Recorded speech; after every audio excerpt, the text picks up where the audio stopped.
नमस्कार विद्यार्थी मित्रांनो, स्कूल फ्रॉम होम या उपक्रमांतर्गत संस्कार विद्यालय बीडच्या वतीने मी सुनील सोनवळकर, सहशिक्षक संस्कार विद्यालय बीड, आपले हार्दिक स्वागत करतो.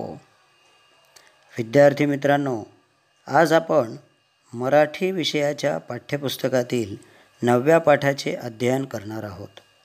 चला तर मग पाहूया हा पाठ. इयत्ता 6वी, विषय मराठी, पाठ क्रमांक 9, वारली चित्रकला.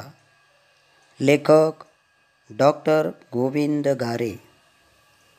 लेखकाचा जन्म 1939 तर मृत्यू 2006. विद्यार्थी मित्रांनो, आपण लेखक परिचय पाहू. डॉक्टर गोविंद गारे हे एक व्यासंगी लेखक, संशोधक, विचारवंत आणि साहित्यिक. आदिवासी हा त्यांच्या चिंतनाचा विषय. महाराष्ट्र राज्याच्या पुणे येथील आदिवासी सांस्कृतिक संग्रहालयाचे जनक म्हणूनही त्यांना ओळखले जाते. आदर्श आश्रमशाळा, आदिवासींचा प्रश्न, भारतीय आदिवासी साहित्य आणि संस्कृती इत्यादी लेखन त्यांचं प्रसिद्ध आहे. भारतीय संस्कृती विविध कलांनी समृद्ध झालेली आहे. या सर्व कलांमध्ये त्या संस्कृतीचे प्रतिबिंब पडलेले दिसते. निसर्गाशी नाते जोडणाऱ्या व जगण्याकडे सकारात्मकतेने पाहणाऱ्या वारली चित्रकलेविषयीची माहिती या पाठात आलेली आहे. महाराष्ट्रातील आदिवासी कला असलेली ही वारली चित्रकला मानवी जीवन समृद्ध करते. चला तर मग आपण पाठाचा आशय पाहू. विद्यार्थी मित्रांनो, भारतीय सांस्कृतिक जीवनाच्या समृद्धीमागे आदिवासी कलेचा फार मोठा आधार आहे.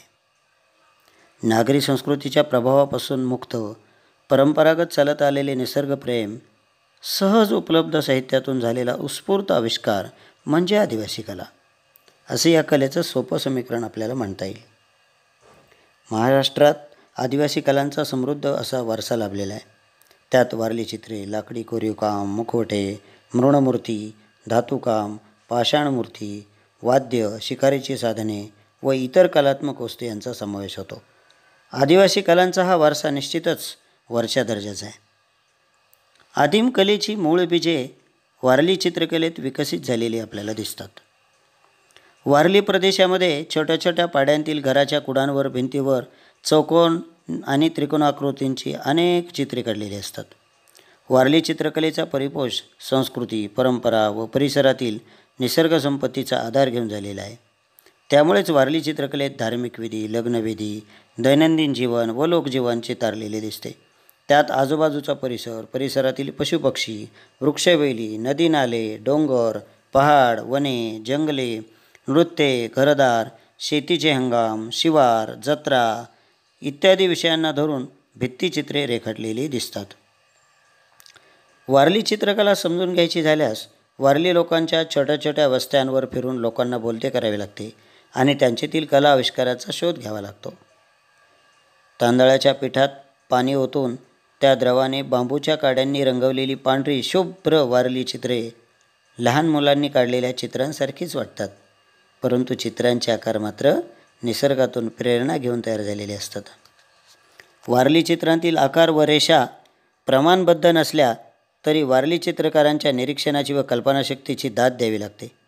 कलेचे कोणतेही शास्त्रशुद्ध शिक्षण या लोकांनी घेतलेले नसताना इतकी अप्रतिम चित्रे त्यांना सुचतात कशी, असाही प्रश्न पाहणाऱ्याच्या मनात निर्माण होतो. रंगांचा अतिशय कमी वापर, उदाहरणार्थ तांदळाचे पीठ, गेरू, काजळी, हळद, कुंकू, रंगीत फुले व झाडांचा चीक यांचा उपयोग ते चित्र रंगवण्यासाठी करतात. चित्र काढण्यासाठी साधे रफ स्केच देखील तयार करत नाहीत. सुचतील तसे आकार ते गुंफत जातात.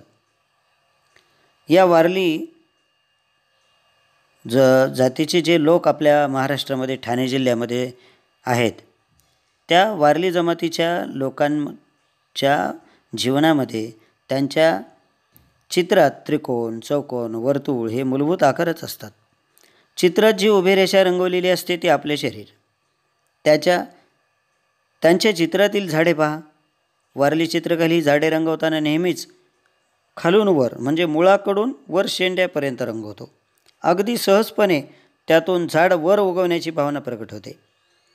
अन्य चित्रकार झाड काढताना त्याच्या नेमके उलट म्हणजे वरून खाली रेषा काढतात. आणि वारली लोकांच्या मते खाली भूमीकडे जाणे म्हणजे मृत्यूकडे नेणारे नकारार्थी जीवन असते, तर भूमीतून वर उगवणारे म्हणजे जीवनाचा विकास करणारे उदयोन्मुख जीवन असते. लग्नप्रसंगी झोपड्या रंगवताना आधी चौक काढला जातो. धार्मिकदृष्ट्या या चित्राला खूप मान दिला जातो. भित्तिचित्रे चितारणाऱ्या स्त्रियांना धवलेरी असे म्हणतात. त्यांना कोणत्याही गावात पाचारण केले जाते. लग्नाच्या आदल्या दिवशी मांडव असतो, त्या दिवशी ही भित्तिचित्रे चितारण्याचे काम केले जाते. 7 ते 8 स्त्रिया मिळून हे चित्र पूर्ण करतात. वारली संस्कृतीत भित्तिचित्रातील रेषाकृतींना आगळेवेगळे महत्त्व असते. वारली चित्रकार भौमितिक आकाराची चित्रे काढत असतात. चंद्राच्या गरगरीत वाटोळ्या आकारातून त्याने गोल घेतला. पानाच्या आकारातून त्याने त्रिकोण अंडाकृती आकार घेतले. पाकळ्या आणि फांद्यांच्या आकारातून बाक आणि वळणे घेतली. चंद्रकला व इंद्रधनुष्य यातून त्याने कमान व अर्धवर्तुळ पाहिले आणि पक्ष्यांच्या भराऱ्या व माशांच्या पोहण्याच्या निरीक्षणाने समांतर व उभ्या आडव्या रेषांचे आकार तो शिकला. जवळजवळ असलेले 5 तारे पाहताना ते एखाद्या रेषेने जोडल्या गेल्याचा आभास निर्माण होऊन त्याला पंचकोन मिळाला. अनेक आश्चर्यकारक आकार व रचनांची प्रेरणा अशीच त्याला साध्या साध्या रेषा आणि वळणे यांच्या अवलोकनातून मिळाली. निसर्ग आणि सृष्टीला समजून घेण्याची व ती चित्राकृतीतून प्रगट करण्याची त्यांची ही कला विचार करण्यासारखी आहे. वारली चित्रकला आता वारली समाजाच्या बाहेर पडली असून तिचा वापर सर्वत्र होताना दिसतो. आजकाल टी-शर्ट, साडी, कुर्ता, बेडशीट्स, पिशव्या, पर्स, भेटवस्तू, भेटकार्ड यावर वारली चित्रकला रेखाटलेली दिसते. घराच्या भिंती, घराची अंतर्गत सजावट यासाठी देखील वारली चित्रकलेचा मोठ्या प्रमाणावर वापर होताना दिसतो.